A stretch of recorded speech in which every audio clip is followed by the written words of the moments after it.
Now a big what if. What if the region you're trying to find is better delineated by x equal to a function of y as a top and x equal to the function g of y as the bottom of the region.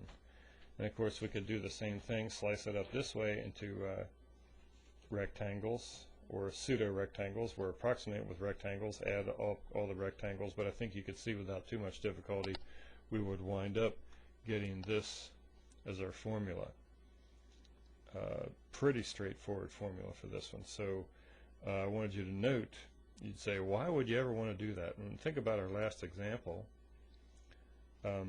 If we did that with this example, we wouldn't have to divide it up into two integrals. We could say it's just the blue one as the top minus the green one as the bottom.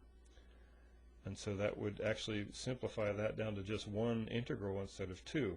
And if we looked at it, the y limits would be from 0 to 2. That should be easy to see. And so that one actually sets up much easier with y as the variable of integration, because you should be able to see from this problem, remember we're going from 0 to 2, so we're not going to include this isosceles right triangle here. So we just say area is from 0 to 2, integral of y plus 2 minus y squared. Now why are we doing that? Well, remember the functions were y equals x squared, and if you solve that for x, it would be x equals y squared, and that one's the one that's on the bottom. That's the blue one on the bottom. And then if you solve this one for x, you get x equals y plus 2. That's the green one on the top.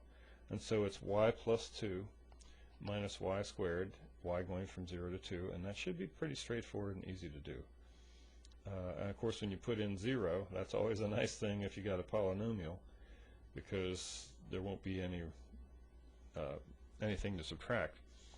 So integrating y, you get y squared over 2. Integrating 2, you get 2y. Integrating y squared, you get y cubed over 3. Put in the 2. We got 4 over 2, which is 2, plus 2 times 2, which is 4, minus 8/3. So we got 6 minus 8/3. Let's make that 18/3 minus 8/3, which is 10/3, which is the same thing we got when we did it the other way, but I would contend that this was a little bit easier.